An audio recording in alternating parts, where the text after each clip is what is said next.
Ito ang Presidential Broadcast Service Radyo Pilipinas. Radyo Publiko ng Bagong Pilipinas para sa Bagong Pilipino. Naghahatid ng mahahalagang balita at impormasyon na uugnay ng pamahalaan sa sambayanan. Tulay sa himpapawid ng serbisyo publiko. Radyo Pilipinas. Radyo Publiko. Ang boses ng Pangulo. Sa Iloilo, Radyo Pilipinas. 585 AM. Oras sa Radyo Pilipinas, 1:08 sa hapon.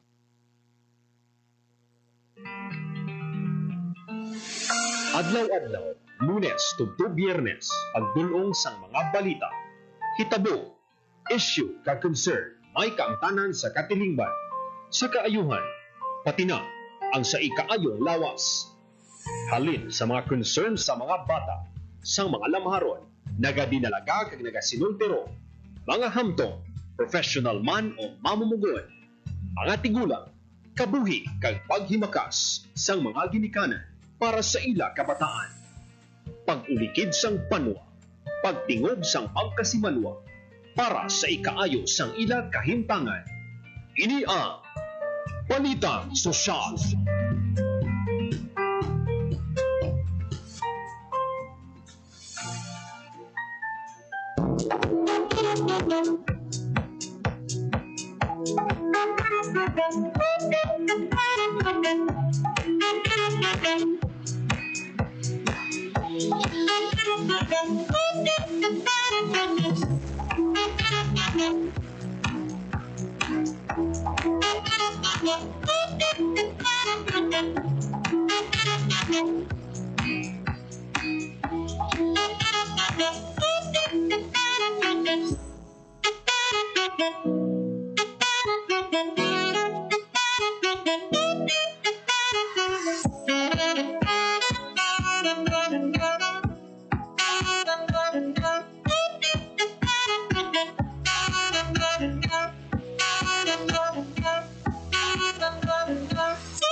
Mayong hapon Pilipinas, mayong hapon Western Visayas, mayong hapon syudad kag probinsya sang Iloilo. Mga biyan, adlaw kita subong sang Lunes, Hulyo 7 tuig 2025. Sa kinaandan ako ang inyong alagad, Marian Grace Erenya. Welcome mga biyan sa pagpangalagad sa programa Balita Sosyal.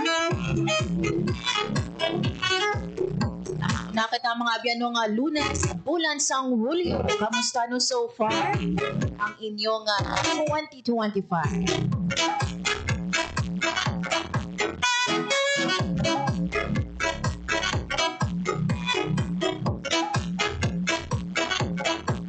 Kabay pa mga abyan no, pila sa mga checklist ninyo dira no for 2025. Kabay pa no nga ti na-check ka na dira no kung na-reach na no ang goals for 2025. But kung wala pa, okay lang. Kaya may nabilin pa kita no nga pila ka bulan. At least magtakop ang tuig 2025. Good afternoon sa aton nga mga kauturan nga mga nakatune in na no so nga hapon sa aton. So sa ila radyo sa 585 AM kag syempre sa mga nagalantaw sa aton nga Facebook Live sa Radyo Pilipinas Iloilo Facebook page. Mayong hapon sa aton nga mga taxi, mga jeepney, mga tricycle driver, sa aton no nga mga vendors sa merkado publiko, sa aton no nga mga street sweepers, sa aton dira nga mga traffic at syempre no sa tanan naton nga mga mamumo. Mga biyan, antes kita magapatpat sa mga balita gikan diri sa aton sa Western Visayas, magakuha kita anay sampina naton ka latest nga lakat sang panahon kaupod ang aton nga pag-asa Iloilo. Radyo Pilipinas. Weather. Sa atong piyang linya si Ma'am Lenore Silvestre sa Pag-asa Iloilo. Ma'am Lenore, good afternoon. Hi, hello everyone. Good afternoon. Amoy ni nga itong latest weather update para sa subong adlaw Monday, July 7, 2025. As of 10 a.m. kaginang agang, ginamonitor natin nga si Typhoon Bising ay nangin mahina na kag nakagwa na sa aton Philippine Area of Responsibility. So nangin isa na siya kang severe tropical storm. So, ang iyang location sa Bohol is sa 605 km north of Itbayat, Batanes. May maximum sustained winds in nga 100 km per hour near the center, kag gusts nga up to 125 km per hour. Ang iyang movement ay pa northward at 35 km per hour. So, ang umuli ng bagyo, wala man ito direct ng affected diri sa atin sa Western Visayas, samtang Southwest Monsoon naman ang nag-affect sa nabiling na bayan diri sa atin sa Monsoon. Diri naman sa Western Visayas, naka-experience na sa magaluuman ng kalangatan nga may mga scattered na pag-ulan ng lalagag panagood. Sabi nagit sa hapon kag pagkabihon, tugas ang Southwest Monsoon. Mahina tugtog makasarangan naman ang hangin natin diri nga magahalin sa direksyon southwest to south nga magadalas ang makanay tugtog pa kasaran mo pagwalod sa ating kadagatan. Forecast temperature natin generally nasa 25 to 33 degrees Celsius. Ang adlaw nagwudlak kagid ng 5:33 AM pag magatunod ini 6:16 PM karon sa hapon. Pagamoy ni nga itong latest weather update, halin diri sa may Iloilo Doppler Radar Station. Ako si Lenore Sylvester, madamo ganyan salamat. Ma'am Lenore, ining si Bagyo Bising nakagwa na sa aton nga par, pero ang may isa kitang ka bagyo nga ginamonitor sa karon nga ara sa sulod sang par? So far wala naman ma'am kita may ginamonitor nga bagyo. Sulod sa kadod Philippine Area of Responsibility. Subong ma'am nga semana, kamusta no ang mangin weather naton sa mga masunod yung inadlaw? Lauman bala naton nga ti diri no sa aton sa Western Visayas mangin mainulanon. Yes ma'am, sa mga datang nga weather condition, ma'am, mga partly cloudy mga datang nga condition. So expect lang kita sa ang mga isolated na pag-ulan pangalatag panag-off sa hapon kag pagkabihon ma'am. And subong ma'am nga Lunes ma'am no may winong kiti dumainit sa gwa no nagatagiti ang init may winong aton nga maximum heat index no nga forecasted subong kag kun nalabot na bala naton ini. So far ang pinakamataas na itong mga na-record nga heat index diri sa station is nasa 40 degrees Celsius. So nakakuha na natin na sa kaginang alas 12. And dako ang posibilidad nga mataas pagid ini ma'am hasta karon sa hapon ang aton nga monitoring. May chances man nga magtaas pa sa 40 degrees ang nakuha sa 40 degrees or magdubo naman. Okay. Kaya sa subong nga alauna nakuha naman natin 39 so nagdubo siya isa. Lastly ma'am Lenore, ang imo na lang nga panugyan no, sa mga tagpanamati naton especially no sa mga estudyante or sa mga parents nato no nga masugat later on sa ilang nga mga kabataan no sa eskwelahan and at the same time no sa mga kauturan nato nga may transaksyon no kung pag-ubrahon pa subong nga hapon. Magdala lang sila sa payong protection sa init kag ulan man kay masami ang ato nga pag-inuran ka duha hapon or negative gabi. Madamo nga salamat ma'am Lenore. Madamo man yung salamat ma'am.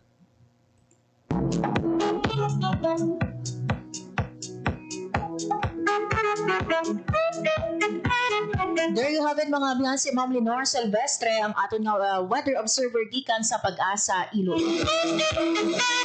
So, nakagwa na mga abiyan no, sa par ining si Bagyo Bising.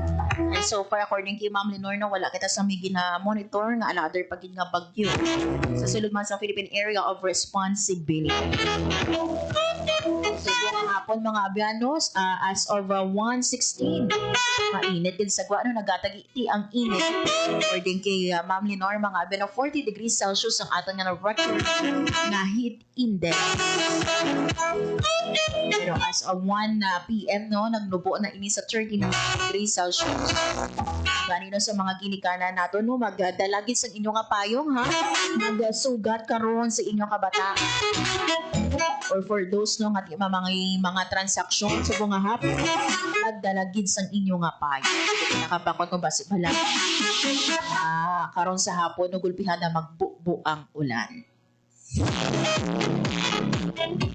Oras mga abiyan sa Radyo Pilipinas, launa 17 sa hapon sa aton nga pagpangalagad subong nga hapon diri sa programa Balita Sosyal. Istoryahan natin mga abiyan kay inano ang giniwat nga kick-off ceremony sa pagsaulog naton sa ika-151 nga nutrition. No less than our Vice Governor sa probinsya sang Iloilo, Vice Governor and Dibuk. Nagpanguna mga abyan sa siniman nga kick-off celebration o kon kick-off ceremony ginano dira sa Provincial Capitol Lab. And before the program no, ang aton nga mga empleyado dira sa Kapitolyo hataw mga abyan sa ginhiwat nga Zumba.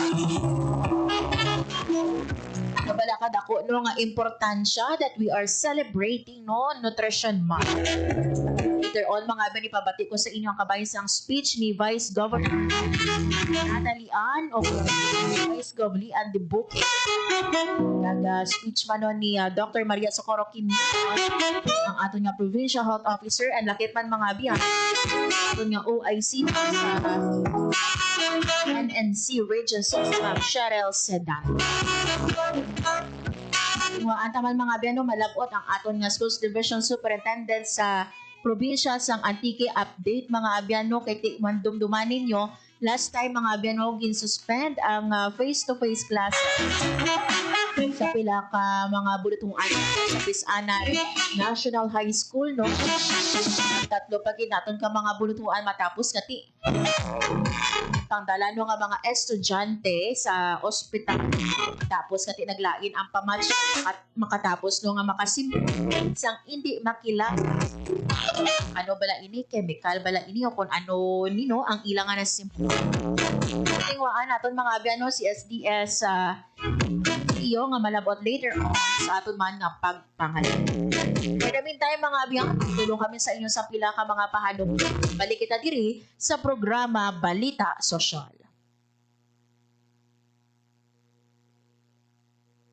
Hatid ay balita, impormasyon at sari-saring kaalaman tungkol sa sektor ng agrikultura sa ating bayan. Usapang Agrikultura kasama ang Department of Agriculture. Alamin ang mga hakbang ng administrasyon para mas mapaunlad pa ang iba't ibang industriyang agrikultural at pakinggan ang mga proyektong handog sa mamamayan upang mapalago ang kanilang mga kabuhayan. Usapang Agrikultura, Lunes hanggang Biyernes, alas 5 ng umaga, dito lang sa Radyo Pilipinas. Game, 1, 2, and... Pahaduhon, balikat ulo, kita kwetan, may mga susus. Huwag mong titigan ang hindi sa'yo at maging disenteng tao. Pare, ang catcalling ay isang uri ng sexual harassment. Di biro ang sexual harassment at di nakakamacho ang pang-aabuso. Isang paalala mula sa Philippine Commission on Women at panghimpilang ito. Banta sa kalusugan na dala ng COVID-19 ay seryosong binabantayan. Pero huwag kalimutan ang ibang sakit na sanhi ng baha at pag-ulan. Dengue. Dahil sa pag-ulan, maraming mga areas na umiipon yung water. Leptospirosis dito sa Pilipinas, very common sa atin ang pagbaha. Ugaliing maging malinis sa katawan at malinis sa kapaligiran.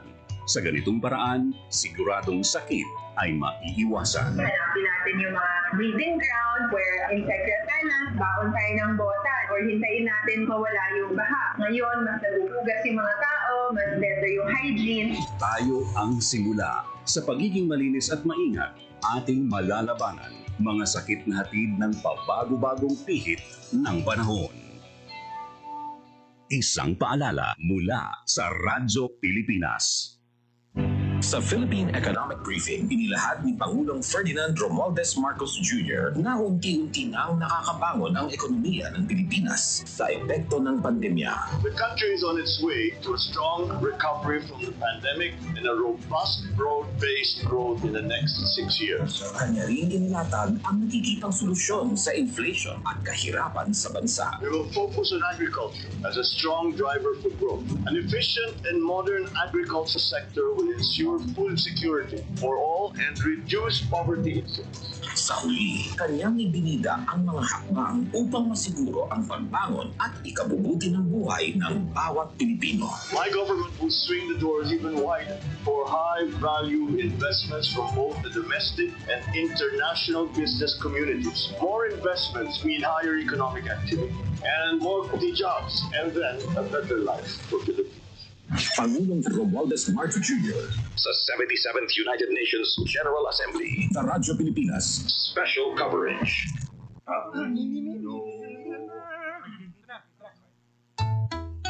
Ang sumitsi ay bang bang bang, ang Ang sumipol ay panghumham, ang babae sa lansangan, huwag iritan kundi galang.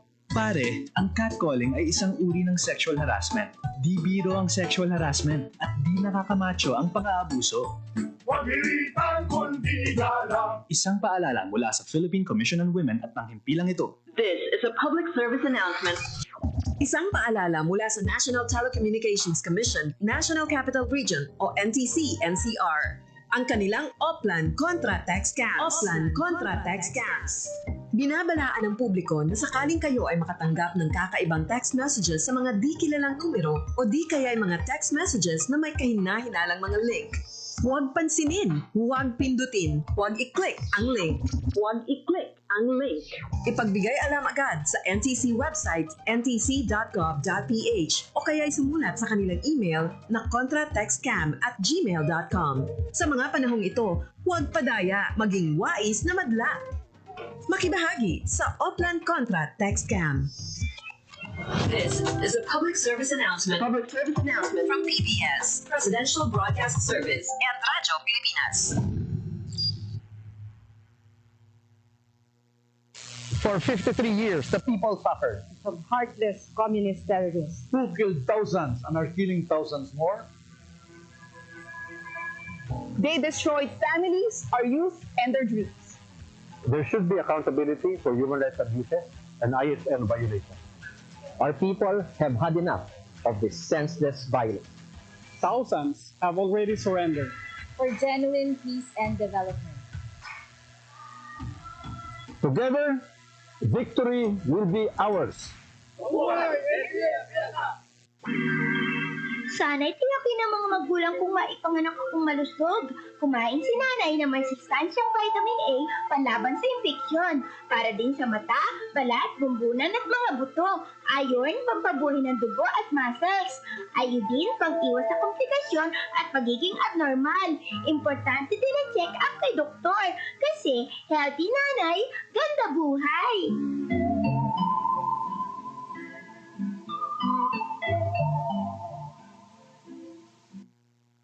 Maging mapanuri, huwag maging biktima. Ito ang karanasan ni Joanna, Elena at Shona.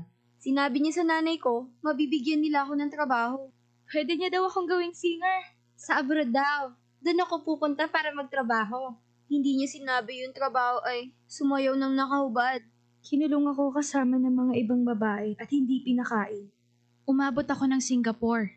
Pinilit naman ako makipagtalik sa mga foreigners. Doon ako nabuntis. 15 years old lang ako noon. Dito sa Pilipinas, 100,000 na bata ay pinapasok sa sex trade.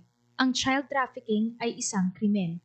Mag-report sa Action Line 02-1343. Hindi mo kailangang makita ang mga mukha nila para maramdaman ang takot nila.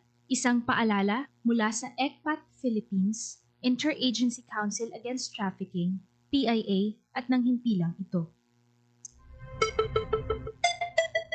Ang violence against women and their children o VAUC ay isang krimen at hindi isang pribadong usapin lamang. Ito ay nakasaad sa Rule 3, Section 6 ng Republic Act 9262 o Anti-Violence Against Women and Their Children Act of 2004. May obligasyon ako, ikaw, tayong lahat. And vow now. It's our duty. Ang paalalang ito ay hatid sa inyo ng Philippine Commission on Women at ng himpilang ito. Isang gabi, pauwi na sina Daisy at Eric galing sa sine. Eric, saan pa tayo pupunta? Gabi na. Uwi na tayo. Bakit? Anniversary natin ngayon. Tsaka sundali lang naman tayo sa motel eh. Ang kulit mo naman eh. Sinasabi ko na sa'yo na hindi pa ako handang makipag-sex. Tsaka paano kung mabuntis ako? Sus naman ho, ako bahala. Sumama ka na sa akin. Kung mahal mo ako, patutunayan mo. Anong gagawin ko? Mahal ko siya, pero ayoko pa talaga eh. Basta. Ano? Halika na. Sabi ko na sa'yo, ako bahala. Eric, saka na lang natin gawin to. Palagay ko, hindi pa talaga itong tamang panahon. At kung ako naman ang mahal mo, makapag-ihintay ka, di ba? Isipin ang kapakanan, plano ang kinabukasan, abutin ang ninanais, hindi kailangang mag-iis. Isang mapagpalayang mensahe hatid sa inyo ng Sentrong Sigla, Angat Pinoy 2004 at ng himpilang ito sa pakikipag-ugnayan sa Women's Media Circle Foundation. Chong, chong, chong, chong, pasipol-sipol, makamanong sa labas. Magtigil at gumalang, kaya ikaw sa nabibig, kundi maganda ang lalabas. Pare, ang catcalling ay isang uri ng sexual harassment. Di biro ang sexual harassment at di nakakamacho ang pang-aabuso. Kaya ikaw sa nabibig, kundi maganda ang lalabas. Isang paalala mula sa Philippine Commission on Women at ng himpilang ito. Banta sa kalusugan na dala ng COVID-19 ay seryosong binabantayan. Pero huwag kalimutan ang ibang sakit na sanhi ng baha at pag-ulan. Dengue. Dahil sa pag-ulan, maraming mga areas na umiipon yung water. Leptospirosis dito sa Pilipinas, very common sa atin ang pagbaha. Ugaliing maging malinis sa katawan at malinis sa kapaligiran. Sa ganitong paraan, siguradong sakit ay maiiwasan. Hanapin natin yung mga breeding ground where insect repellent, baon tayo ng botan, or hintayin natin mawala yung baha. Ngayon, mas nagugugas yung mga tao, mas better yung hygiene. Tayo ang simula. Sa pagiging malinis at maingat, ating malalabanan mga sakit na hatid ng pabago-bagong pihit ng panahon. Isang paalala mula sa Radyo Pilipinas. Sa Philippine Economic Briefing, inilahad ni Pangulong Ferdinand Romualdez Marcos Jr. na unti-unti nang nakakabangon ang ekonomiya ng Pilipinas sa epekto ng pandemya. The country is on its way to a strong recovery from the pandemic and a robust, broad-based growth in the next 6 years. Kanya rin inilatag ang nakikitang solusyon sa inflation at kahirapan sa bansa. We will focus on agriculture as a strong driver for growth. An efficient and modern agriculture sector will ensure food security for all and reduce poverty incidence. Sa huli, kanyang ibinida ang mga hakbang upang masiguro ang pagbangon at ikabubuti ng buhay ng bawat Pilipino. My government will swing the doors even wider for high-value investments from both the domestic and international business communities. More investments mean higher economic activity and more quality jobs, and then a better life for Filipinos. Pangulong Romualdez Marcos Jr. Sa 77th United Nations General Assembly. Sa Radyo Pilipinas. Special coverage. Oras sa Radyo Pilipinas, 1:30 sa hapon. Radyo Pilipinas. Radyo Publiko. Radyo Pilipinas. Sa gihapon mga abyan, nagapamati ka mo sa programa Balita Sosyal, kagapong inyong alagad, Marian Grace Eranyata. Kaina mga abyano, isa ka of ceremony ang ginhiwat dira sa Iloilo Provincial Capital. Bilang kabahin man sa pagsaulog nato no sang Nutrition Month sa mga bulan sang Hulyo. Ang July mga abyano gina-designate naton bilang Nutrition Month. Tinutuyo no nga maka-create pag kung mapasangkal pag ang aton nga awareness sa importance no of nutrition. Ang kaina mga abyano, no less than our Vice Governor Leanne Dibuki no ang nagpanguna sa sinima na kick off nato no sang Nutrition Month. Nari pala mga bino, pamatian natin mensahe no, sang aton Vice Gobernador sa probinsya sang Iloilo, si Vice Governor Leanne Dibuki.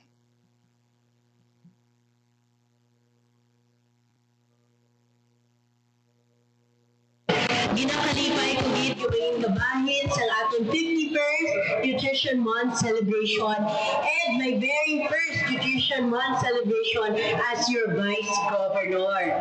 Hindi lang mahalata kay Dolag Balibad, kita ko sa inyo nga Zumba, no? Pero nalipay gid ako nga subong nga agad nagkalilipon kita agud gid celebrar ang atong Nutrition Month. Hindi ako magpaperdi sa potable foods sa aton PHO, Doc Kinyon. May ara man ako halin kay Gov Tuto, no? Kay tiwai siya di subong, medyo masako pa to siya sa third floor.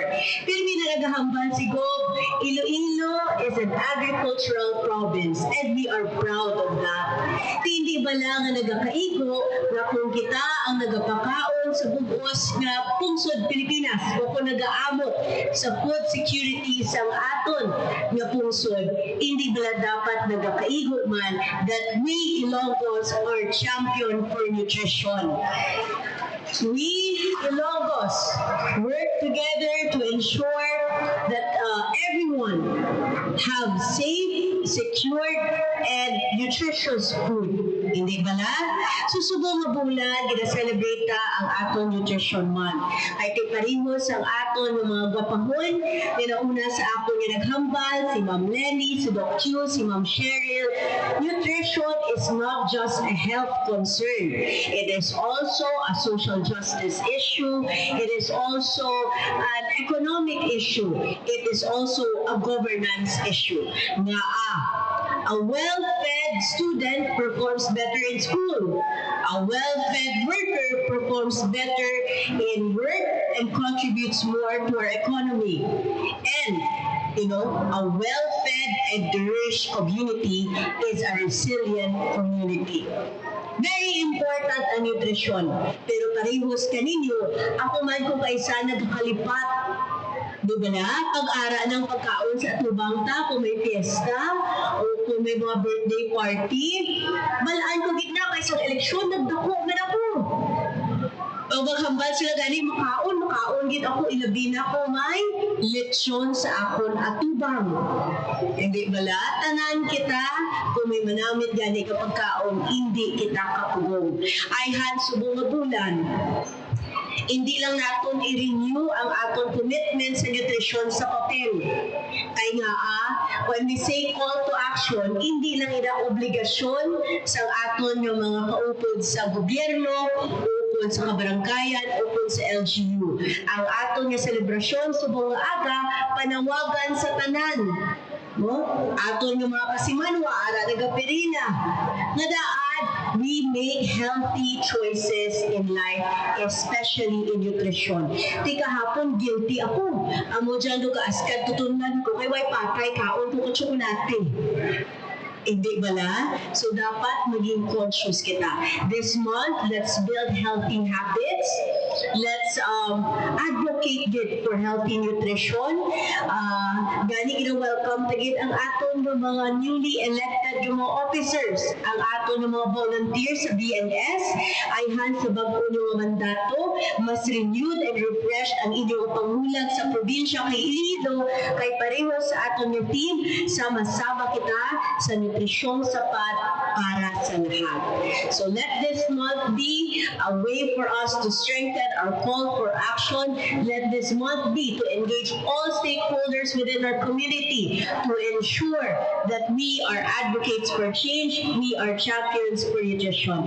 Kaya nagpasalamat din ako sa liwat sa atong mga partners sa public service, kay Doc Q, kay Doc Wendell, kay Ma'am Lenny, kay Ma'am Cheryl, kay Sir Hector, sa atong mga partners sa public sector o sa private sector, sa atong mga volunteers sa kabaranggayan sa BNS, madamo gid sa inyong suporta sa atong programa sa Tipan, kag-ayhan sa mga bulan, jumping point lang ini o na umpisa lang to have a healthier Iloilo for a more progressive Iloilo. Masaliwat, madamo gid salamat kag congratulations.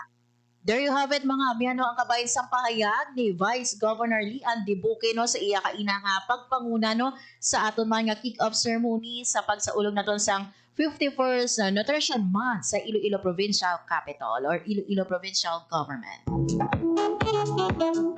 Ari mga abyan, this time pamatian naman naton niya ang mensahe sa aton ng Provincial Health Officer Dr. Maria Socorro Quino sa iyano nga welcome remarks.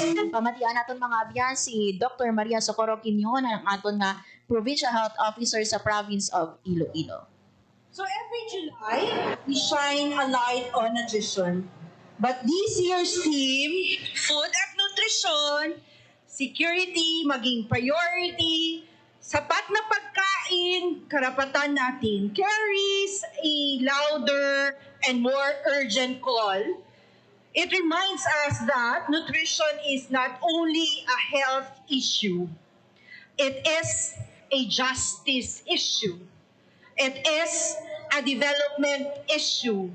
It is a child's future and a nation's fate. As we begin this vital journey toward a malnutrition-free province of Iloilo, we do so with a deep sense of purpose and shared commitment. We are truly heartened by the unity and collaboration of our provincial leadership and communities. We are grateful, of course, to our Honorable Governor Toto Defensor for his steadfast support. And to the members of the Sangguniang Panlalawigan, ably led now with grace, dedication, and dynamism by our esteemed and beautiful Vice Governor Honorable Lian Dibuque. Your leaderships, Gov Toto and yours, continue to inspire us. We extend as well our appreciation to our 43 hardworking municipal mayors, our committed barangay captains, and most especially to our frontliners. The Barangay Nutrition Scholars, palakpakan ta, whose dedication and tireless service form the backbone of our grassroots nutrition efforts. We are also thankful for the invaluable support of our partner agencies, particularly the Department of Health, the National Nutrition Council, ably represented here by Ma'am Cheryl Sedantes. Palakpakan to si Ma'am Cheryl. The Agriculture, represented here by Sir Hector Mayo. The PGenro, PPO, other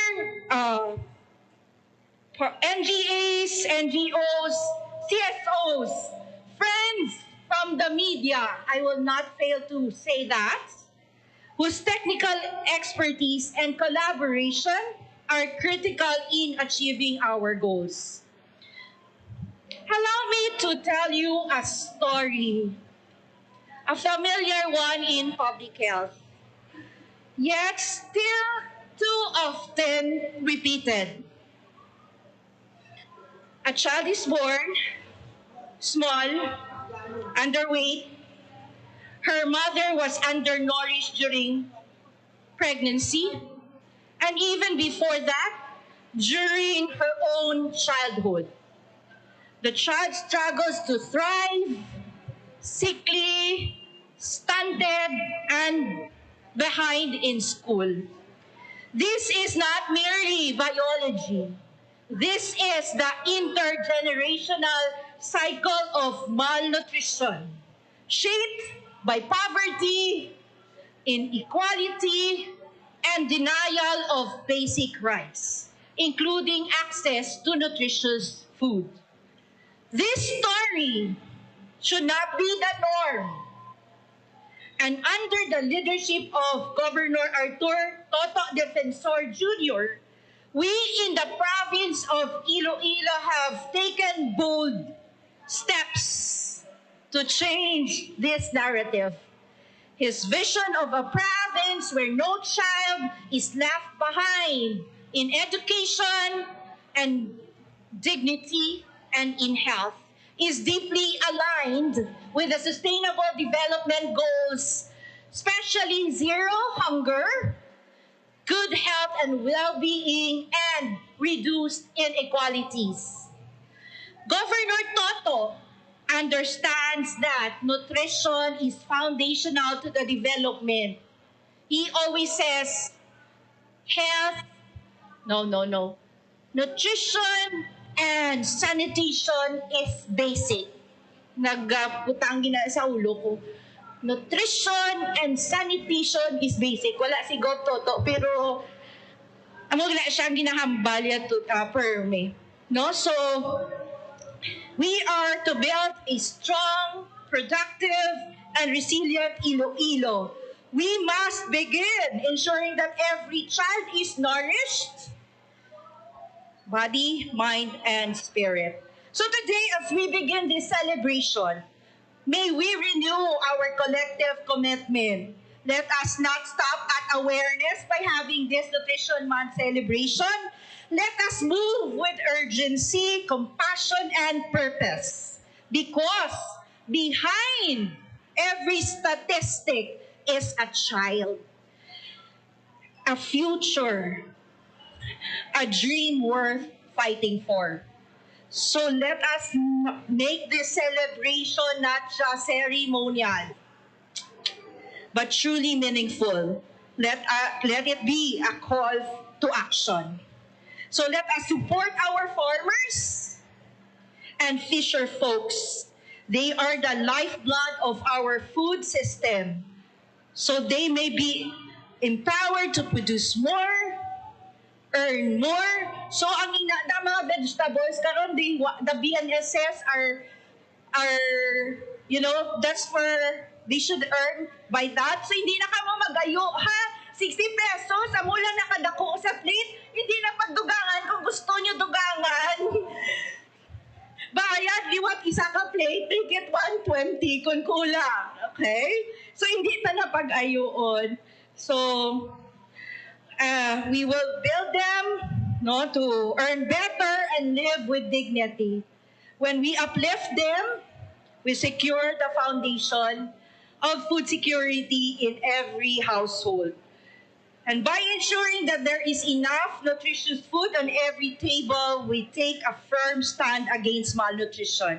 We help ensure that no child in Iloilo grows up wasted, stunted, or suffering from the effects of hunger and undernutrition. This is our shared responsibility. Ato ni ulubrahon.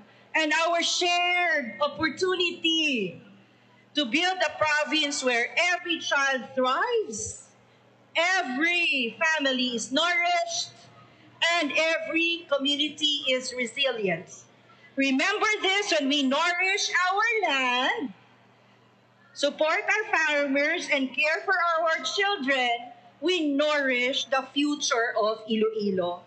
So, everybody, tanan ngari diri, let us make a promise today. No child should go hungry, not on our watch.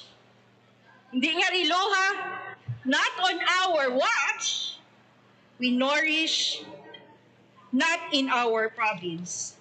So, madamo gid nga salamat, and in behalf of the governor of the province of Iloilo, I wish to welcome everyone. Good morning. Radyo Pilipinas. Radyo Publiko. Radyo Pilipinas. There you have it mga biyan, si Dr. Maria Socorro Quinion, ang ating Provincial Health Officer sa Province of Iloilo. So according mga biyano kay Dr. Quinion, ang nutrition mga biyano, hindi lamang issue ini sa ikaayong lawas, kundi issue man ini o kumakabig mang ini bilang justice issue, development issue, kag diri mga biyano nakabase ang futuro sang aton kabataan kag sang aton man nga nasyon. Nabatian ka ina mga abiyano ang panawagon sa aton man nga Provincial Health Office. Suportaran naton or padayon naton nga suportaran ang aton nga mga mangunguha, ang aton man nga mangingisda nga amo ang makabig naton bilang lifeblood sang food system. So we thank our farmers and fisher folk sa padayon ninyo mga abiyano nga pagserbisyo sa. We without you, no? Ay hano ang makaon nato, no? We can't imagine.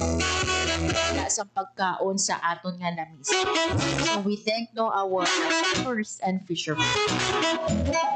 Magluwas mga abyan kaina no sa sining ceremony o kick-off ceremony.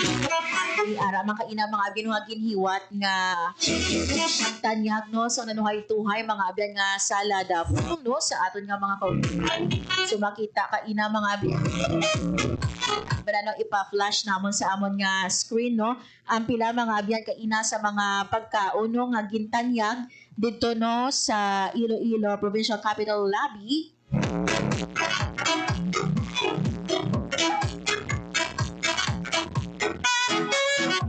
Ino ba? Grabe no, may ara sa binukbok nga baling. May insalada nga puso sang saging.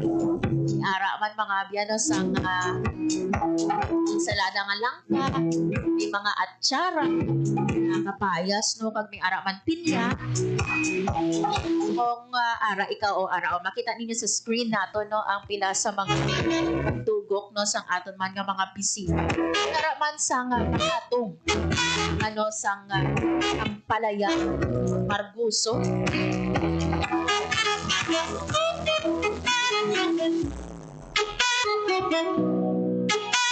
Ini mga biyanogin tanyag sang aton yang Provincial Nutrition Volunteers of Iloilo Incorporated. So grabe ang pilahay kaina no sa labi na kita no nahatagan sa kahigayunan no nga makatilaw no sang ginatanyag nila nga pagkain. At mga abyan no aside sa pagtanyag sini no for free may ara man dira sa kili no sa end sang sini nga linya may ara man dira no nga mga display no nga sarang ninyo mabakal that is for 60 pesos. Isa no ka tab nga ginatanyag may ara man tag 50 pesos like for example no sa aton nga binukbok nga balinghoy nga isagid sa paborito na tag 50 pesos. Apart from this mga abyan may services man nga gintan health and nutrition services may ara makita no mga pop-up stores outside sang aton nga province or outside no sang aton nga provincial capital. So dira lang sa gwa no sa grounds. So pwede ka mo dira no makabakas ang mga nanuhay-tuhay man nga mga pagkain. Samtang mga abyan sa iba natin nga balita sa paghihapon mga abyan no nagapabilin nga suspendido sa mga Lunes ang in-person classes sa Pisanan sa Sibalom Antique. Susandig diri mga abyan sa gimpirmahan ni Mayor Giancarlo Oxena. Suspended ang klase sa Barangay Halin Preschool Tutob Senior High School bangon sa foul odor incident sa Pisanan National High School. Kaina mga abyan no nalabot naton our break nalabot naton si Schools Division Superintendent Nicasio Frio and according sa iya mga abino kinahanglan sang approval no or kinahanglan gid anay sang clearance sa LGU antes maka-resume sang class. So hopefully no makabalik na sa klaseng aton man nga mga estudyante. Matubo na no ang reasons ang siniman mga abin nga fall out. Para sa Radyo Pilipinas, 1:50 sa hapon, wala na kita mga binabiling nga oras sa aton nga pagpangalagad. Happy birthday kay Sir Rochel Jones Otahero, Radyo Pilipinas, Iloilo. More blessings and birthday to come no kay Sir Jones Otahero. And thank you man sa ako mga katuwang technical sa studio, Sir Vermer Aventura kag sa among transmitter, Sir Jeffrey Bitt. Mga biyan ako na lang si Marian Grace Aranyata kag ini ang Balita Sosyal.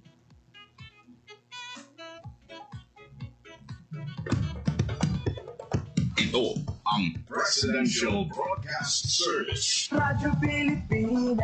Radyo Publiko ng Bagong Pilipinas para sa Bagong Pilipino. Naghahatid ng mahahalagang balita at impormasyon na guugnay ng pamahalaan sa sambayanan. Tulay sa himpapawi ng serbisyo publiko. Radyo Pilipinas. Radyo Publiko. Ang boses ng Pangulo. Sa Iloilo. Radyo Pilipinas. 585 AM.